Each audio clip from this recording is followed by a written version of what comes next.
여러분, 동기부여 포르노라는 말 들어보셨나요? 포르노가 성적 자극에 중독되게 만든 것처럼 동기부여 콘텐츠도 감정적 자극에 중독되게 만든다는 뜻입니다. 그리스도인 여러분, 지금도 동기부여 영상을 찾아다니고 계신가요? 신앙이 자꾸 동기부여가 안 되면 무너지고 계신가요? 그건 은혜가 부족해서가 아니라 이미 끝난 싸움을 아직도 나의 열심으로 하려 하기 때문입니다. 요즘 참 많은 그리스도인들이 마음이 꺼질 때마다 동기부여 영상을 찾아다녀요. 자극적인 메시지를 들으면 잠깐은 힘이 나는 것 같거든요. 그런데 시간이 지나면 다시 공허해지고 또다시 더 강한 자극을 원하게 됩니다. 신앙생활도 어느새 똑같아져요. 예배를 드리고 말씀을 들어도 어느 순간부터 은혜 안에서 쉬기보다는 나를 다시 일으켜 세우려 애쓰고 있는 모습을 발견하게 되죠. 더 열심히 해야 괜찮을 것 같고, 더 잘해야 하나님이 기뻐하실 것 같고요. 조금만 실패해도 곧바로 죄책감과 자기 정죄 속으로 내려앉습니다. 그런데 갈라디아서 2장 20절은 그 방향 자체가 잘못되었다고 말을 하고 있어요. 성도는 나의 열심으로 살아가는 존재가 아니라 이미 십자가에서 내가 죽었고 지금은 내 안에 그리스도께서 사시는 존재임을 알아야 합니다. 사탄의 전략은 우리를 계속 보이는 세상에만 묶어두려고 해요. 눈에 보이는 감정, 상황, 성과를 전부라고 믿게 만들어서 보이지 않는 믿음의 영적인 삶과 이미 완성된 복음의 실상을 잊게 하는 거죠. 오늘 이 영상은 그 구조를 드러내고 그리스도인이 다시 믿음으로 사는 자리로 돌아가도록 돕기 위해 준비했습니다. 자극적인 영상을 보면 잠깐 기분이 올라갑니다. 그런데 그게 오래 가지 않아요. 급격하게 공허함이 찾아오고 그러면 또다시 더 강한 자극을 찾게 되죠. 이게 반복되는 겁니다.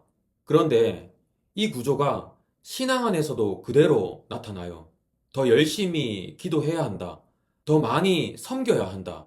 더 헌신해야 한다는 메시지들이 은혜를 밀어내고 성과를 기준으로 자리 잡게 되는 겁니다. 그러면 신앙생활이 끝없는 자기 채찍질이 되어버리거든요. 열심을 내봐도 오래 가지 못하고 결국 남는 건 죄책감과 자기 혐오뿐이에요. 나는 왜 이 정도밖에 안 되는가? 나는 왜 이렇게 형편없는가 하는 자책만 남게 되는 거죠. 여기서 핵심을 놓치면 안 됩니다. 동기부여 중심의 신앙은 복음을 가리는 방식으로 나를 다시 주인 자리에 앉히는 거예요.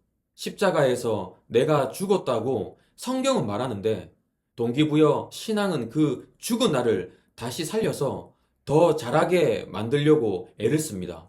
그게 바로 사탄의 전략이에요. 보이는 세계, 내 감정과 내 노력만 붙잡게 만들어서 보이지 않는 영적 실상을 놓치게 하는 겁니다. 창조의 세계에는 두 가지가 있는데요. 보이는 물질 세계와 보이지 않는 영적 세계가 있어요. 그런데 사탄은 사람들에게 눈에 보이는 물질 세계 외에는 다른 영적 세계가 없다고 자꾸만 속삭여요. 보이는 것이 전부라고 믿게 만드는 거죠. 우리 신앙생활도 마찬가지예요. 보이는 세상에만 묶이게 되면 감정, 환경, 조건, 결과가 신앙의 기준이 되어 버리고 맙니다. 기분이 좋으면 하나님이 함께 하시는 것 같고, 상황이 나빠지면 하나님이 멀어지신 것 같죠. 예배 시간에 은혜롭게 느껴지면 신앙이 좋아지는 것 같고, 마음이 메마르면 내가 뭔가 잘못하고 있다고 생각하게 됩니다. 감정이 흔들리면 신앙도 함께 흔들려요. 그래서 조금만 일이 안 풀려도 곧바로 왜 하나님이 이러시지? 내가 뭘 잘못했나 하는 원망과 자책으로 흘러가게 됩니다. 기도 응답이 안 보이면 하나님이 내 기도를 안 들으시는 건가 의심하고요. 건강에 문제가 또 생기면 내 믿음이 부족해서 그런가 자책하게 되죠. 상황이 좋을 때는 감사하다가도 상황이 나빠지면 금방 흔들립니다. 이게 보이는 세상에 갇힌 신앙의 모습이거든요. 그런데 성경은 전혀 다른 이야기를 하고 있어요. 믿음의 영적인 삶은 말씀과 하나님의 약속이 기준이 되는 삶이에요.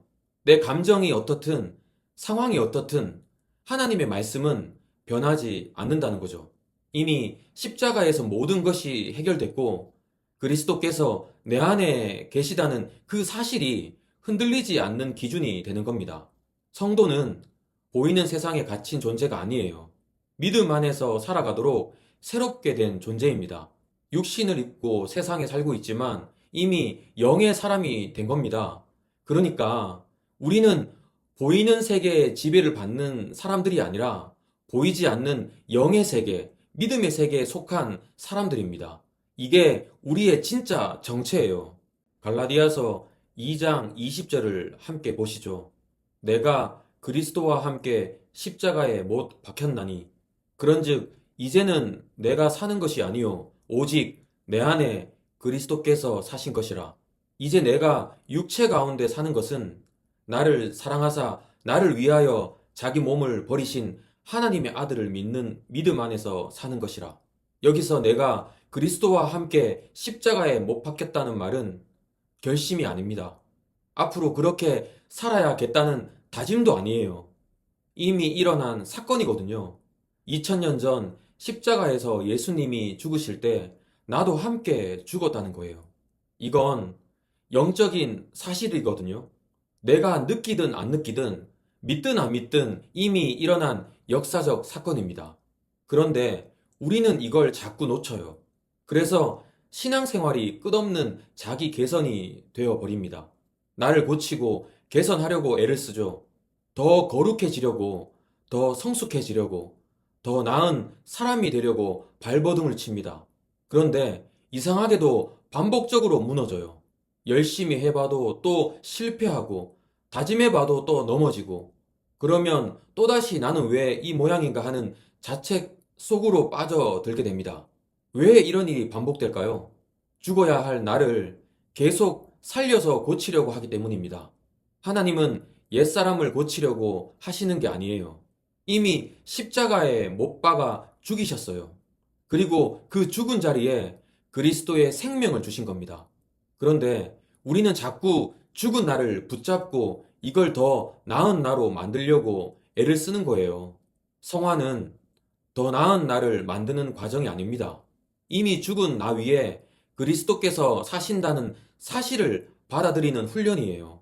내가 사는 게 아니라 내 안에 그리스도께서 사신다는 이 진리를 날마다 붙잡는 겁니다. 내 느낌은 자꾸 나를 붙잡으려고 하지만 말씀은 그리스도를 붙잡으라고 하거든요. 이게 믿음으로 사는 삶입니다. 내 노력이 아니라 그리스도의 생명으로 사는 삶이에요. 2000년 전 예수님이 육신을 입고 이 땅에 오셨을 때는 사람들이 문제 해결을 구하던 단계였습니다. 병든 사람들이 예수님께 와서 저를 고쳐주세요 하고 요청했죠. 예수님, 제 문제를 해결해 주세요 하고 매달렸습니다. 그때는 예수님이 밖에 계셨으니까요.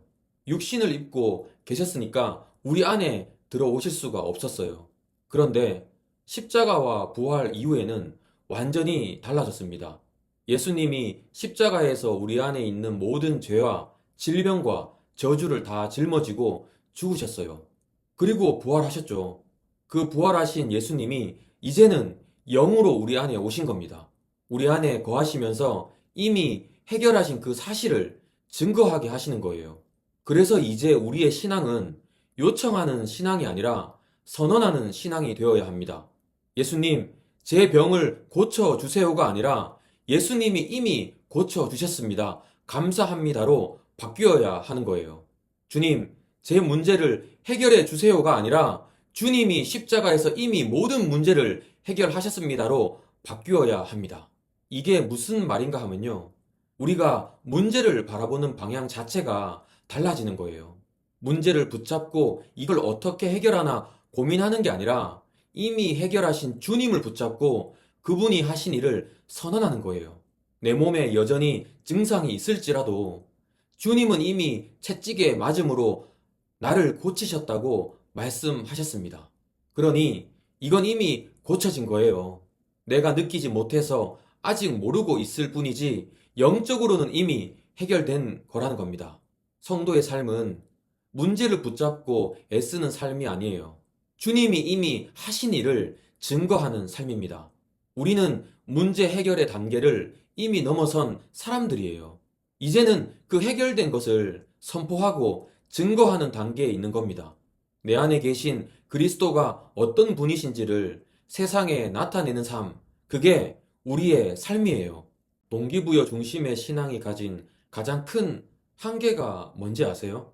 감정이 식으면 신앙도 함께 식어버린다는 거예요.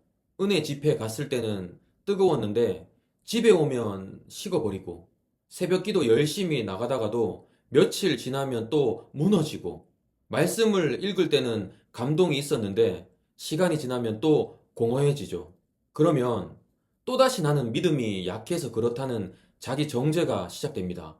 내가 믿음이 부족해서, 내가 기도를 적게 해서, 내가 말씀을 덜 읽어서 이렇게 끝없이 자책하게 되는 거예요. 그런데 이건 믿음의 중심이 나한테 가 있기 때문에 생기는 문제거든요. 내 믿음, 내 결심, 내 의지가 중심이 되면 흔들릴 수밖에 없어요. 내가 아무리 단단하게 다짐해봐도 나는 연약하거든요. 성경이 말하는 믿음은 그게 아니에요. 믿음은 나의 결심이나 의지가 아닙니다. 예수 그리스도께서 십자가에서 이루신 성취 위에 서는 자리예요. 갈라디아서 2장 20절에서도 하나님의 아들을 믿는 믿음 안에서 산다고 했잖아요. 이건 내 믿음이 아니라 예수님의 믿음입니다. 예수님이 십자가에서 모든 것을 다 이루셨다. 그 완성된 사실 위에 서는 게 믿음이에요. 그러니까 믿음이 약하다고 자책할 필요가 없어요. 내 믿음이 강해서 구원받은 게 아니잖아요. 예수님이 십자가에서 다 이루셨기 때문에 우리는 구원받은 겁니다. 내가 얼마나 뜨겁게 믿느냐가 중요한 게 아니라 예수님이 무엇을 이루셨느냐가 중요한 거예요. 중심이 나일 때는 흔들립니다. 내 감정, 내 의지, 내 노력을 붙잡고 있으면 계속 흔들려요. 그런데 중심이 그리스도일 때는 다시 돌아오게 되어 있어요. 내가 흔들려도 주님은 흔들리지 않으시거든요. 내가 연약해도 주님은 연약하지 않으세요. 그래서 우리는 내 믿음을 붙잡는 게 아니라 예수님이 이루신 그 사실을 붙잡아야 합니다. 그게 믿음으로 사는 삶이거든요. 그럼 이제 실제로 어떻게 적용할 수 있을까요? 구체적으로 세 가지를 나눠보려고 합니다. 첫 번째는 불안과 두려움이 올라올 때 감정이 아니라 정체성을 먼저 선언하는 거예요. 우리는 감정이 올라오면 그 감정을 해결하려고 애를 씁니다. 불안을 없애려고 하고 두려움을 극복하려고 하죠. 그런데 그게 아니에요. 감정과 싸우는 게 아니라 정체성을 선언하는 겁니다. 나는 그리스도 안에서 새 피조물이다. 나는 이미 십자가에서 죽었고 지금은 그리스도께서 내 안에 사신다. 이걸 먼저 선언하세요. 감정은 그 다음에 따라오게 되어 있어요. 두 번째는 느낌을 기준으로 삼지 않는 겁니다. 우리는 느낌에 너무 많이 끌려다녀요. 오늘 은혜롭게 느껴지면 신앙이 좋아진 것 같고, 메마르게 느껴지면 뭔가 잘못되고 있다고 생각하죠. 그런데 감정은 파도예요. 올라갔다 내려갔다 합니다. 반면에 말씀은 변하지 않는 사실이거든요. 내가 어떻게 느끼든 하나님의 말씀은 변하지 않아요. 예수님이 십자가에서 다 이루셨다는 그 사실은 내 기분과 상관없이 흔들리지 않는 진리거든요. 그러니까 느낌을 따라가지 말고 말씀을 따라가세요. 세 번째는 더 해내자가 아니라 주께 맡기자로 방향을 전환하는 겁니다. 문제가 생기면 우리는 본능적으로 더 열심히 해야지 생각해요. 더 기도해야지, 더 금식해야지, 더 헌신해야지. 그런데 성경은 너희 염려를 다 주께 맡기라고 했어요. 주께 맡기라는 말이 있지 너희가 더 노력하라는 말이 없거든요. 주님이 내 안에 계시잖아요. 그분이 이미 다 해결하셨잖아요. 그러니 내가 붙잡고 애쓸 게 아니라 주께 맡겨야 되는 겁니다. 이게 성도의 실제 전쟁 방식이에요. 자극의 신앙은 나를 계속 1층에 묶어둡니다. 내 노력, 내 감정, 내 성과에 집중하게 만들죠. 그런데 은혜의 삶은 2층으로 올라가는 겁니다. 이미 이루신 그리스도를 붙잡고 그분 안에서 쉬는 거예요. 이게 믿음으로 사는 삶입니다. 세례 요한은 자신을 이렇게 소개했습니다. 나는 빛이 아니라 광야에 외치는 소리라고요. 그는 자기가 빛이 되려고 하지 않았어요. 빛이신 예수님을 가리키는 소리로 섰던 겁니다. 저도 마찬가지예요. 이 채널은 제가 빛이 되려는 곳이 아닙니다. 여러분을 향해 참 빛이신 예수 그리스도를 가리키는 소리로 서고 싶어요. 오늘 이 영상을 통해 하나님이 우리에게 정말 하시고 싶은 말씀이 뭘까요? 동기부여가 신앙의 중심이 될 때 복음은 가려진다는 거예요. 자극적인 메시지, 더 열심히 하라는 채찍질, 성과 중심의 신앙이 중심이 되면 정작 십자가의 복음은 뒤로 밀려나게 됩니다. 그러면 신앙은 끝없는 자기 채찍질이 되고 우리는 그 속에서 지쳐 쓰러지게 되죠. 성도는 나의 열심으로 버티는 존재가 아니에요. 이미 완성된 은혜로 사는 존재입니다. 예수님이 십자가에서 다 이루셨어요. 우리의 모든 죄, 모든 질병, 모든 저주를 그분이 다 짊어지시고 죽으셨고 부활하셔서 우리 안에 오셨습니다. 이미 완성됐고요. 우리가 할 일은 그걸 믿고 선언하고 증거하는 겁니다. 더 잘해서 하나님께 인정받으려고 애쓰는 게 아니라 이미 인정받은 자녀로서 감사하며 사는 겁니다. 지금 여러분은 동기부여 영상을 계속 찾고 계신가요? 그리고 자극적인 메시지에 의존하고 계신가요? 더 열심히 해야 괜찮을 것 같고 더 잘해야 하나님이 기뻐하실 것 같아서 스스로를 채찍질하고 계신가요? 그 손을 내려놓으세요. 자극을 붙잡던 그 손을 내려놓고 이미 이루신 십자가의 은혜로 다시 돌아오십시오. 보이는 세상, 감정과 상황에 끌려다니는 존재가 아닙니다. 영의 사람이고 그리스도 안에서 새 피조물이며 하나님의 자녀입니다. 이게 여러분의 정체예요. 이 진리 안에서 꼭 쉬시길 바랍니다. 감사합니다.